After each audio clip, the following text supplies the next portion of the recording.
Attorney Francis Scott Key was aboard a British troop ship on September 14, 1814, attempting to negotiate the release of an American civilian who had been imprisoned by the British during the War of 1812, from where he witnessed from 4 miles away a 25-hour bombardment of Fort McHenry, and wrote the words about the rocket's red glare, the bombs bursting in air that gave proof through the night that our flag was still there. If I should fall, remember what you see here, wrote Colonel Robert Gould Shaw, who was a native of Boston and Union Army officer who took command of the 54th Massachusetts Volunteer Infantry Regiment, the nation's first all-black regiment. He was killed in the Second Battle of Fort Wagner on July 18, 1863. Hello, my name is Major Mike Webb, and I am running for Arlington Public School Board. And for the next few minutes, we will endeavor to discuss a topic involved in a litigation effort that we had filed in Alexandria Circuit Court in June, a connection shared by these two figures from history, Sir Francis Scott Key and Colonel Robert Gould Shaw, and a fabric of freedom that many today choose not to salute, some in preference for taking a knee at sports events, and which some in protest choose to burn, which must suggest at least some symbolic value in a piece of cloth, and indicating that a flag may mean something more than just that. As the Supreme Court stated, symbolism is a primitive but effective way of communicating ideas. The use of an emblem or flag to symbolize some system, idea, institution, or personality is a shortcut from mind to mind. And so it is not surprising that most flags display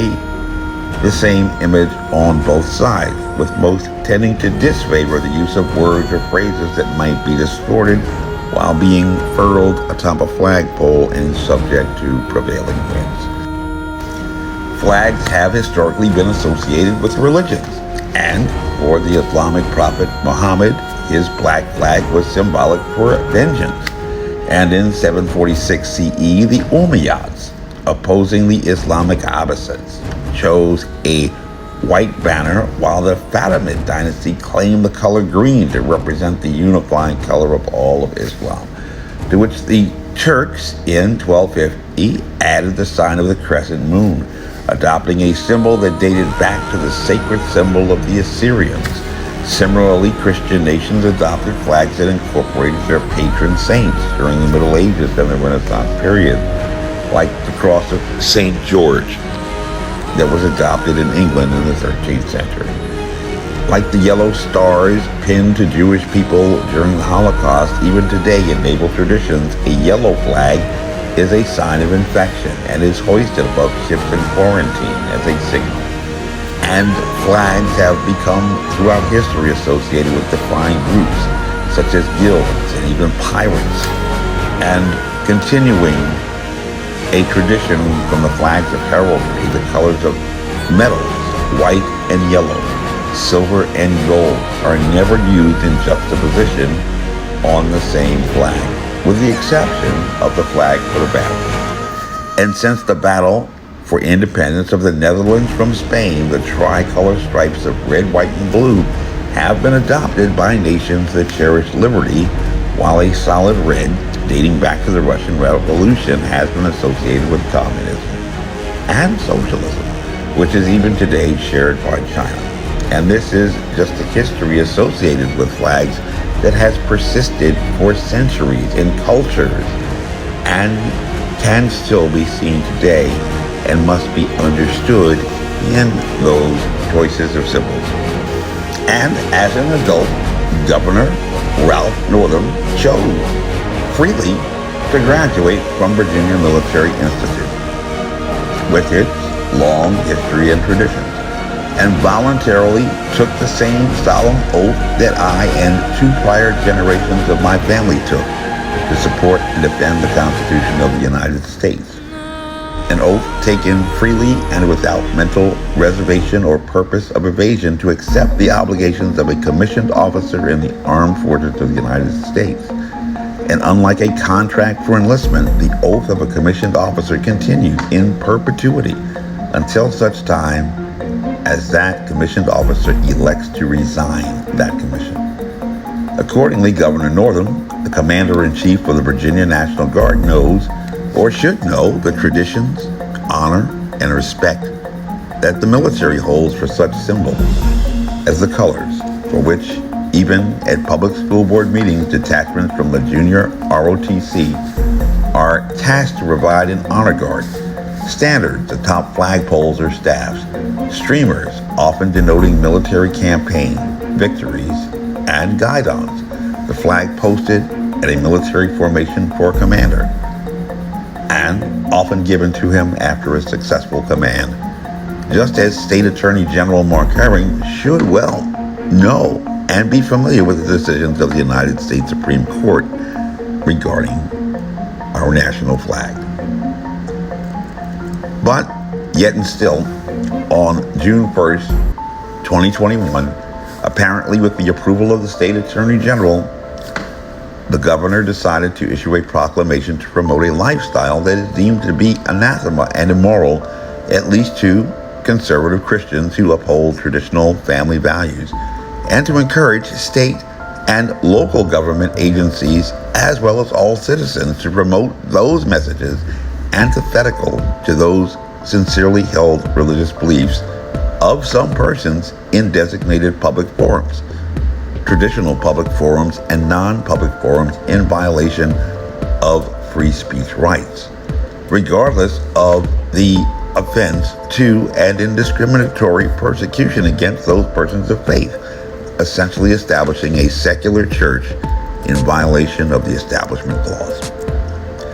But that military officer and graduate of Virginia Military Institute went further, violating the law that prohibits the issue of a proclamation on a topic that is politically controversial, a matter that we brought to court and were denied a hearing for an emergency motion seeking temporary injunctive relief. Apparently, Alexandria Mayor Justin Wilson, who has never served in the military, failed to be sensitive to the members of the military community and veterans who recognize the symbology attached to lowering a national flag when he replaced the flags in front of City Hall with rainbow flags, and replacing it with that other flag, just as Congressman Don Meyer cares not what your moral objections might be when you travel to his Washington office and cannot open the entrance door without looking directly at a flag that may represent a lifestyle that your religious convictions inform you is an immoral one. And in 2018, both he and the County of Arlington chose to deny any violations of religious liberties in litigation that we have brought regarding their placement of rainbow flags not only on state flagpoles outside the county courthouse and county administration building that no citizen can avoid to conduct business with the municipality, but also within the prohibited space during a primary election. If my daddy wasn't a preacher, just like my grandfather, and had we not two family churches on the National Historic Register, had I not shared the spiritual mentor of Reverend Martin Luther King Jr., had I not been a commander who has not only been responsible for the morale, health, and welfare of soldiers in the military and basic training, who would, regardless of component, be deployed to destinations like Iraq and Afghanistan during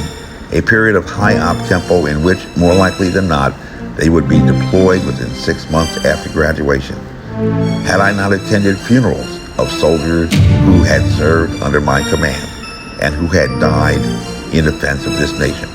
had I not had a father who had been deployed as the state chaplain of the New Jersey National Guard during the riots that had ensued in cities like Newark after the assassination of Reverend Martin Luther King Jr., had my grandfather not been a franchise martyr,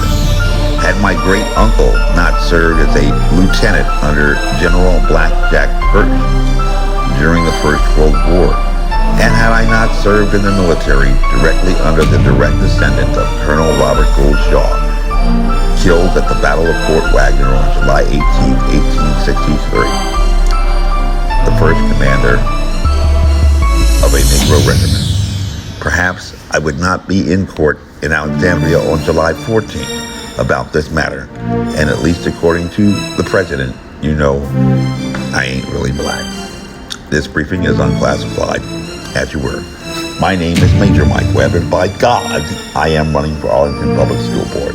Let's keep Mike Webb away from our schools. Honest. Carry on.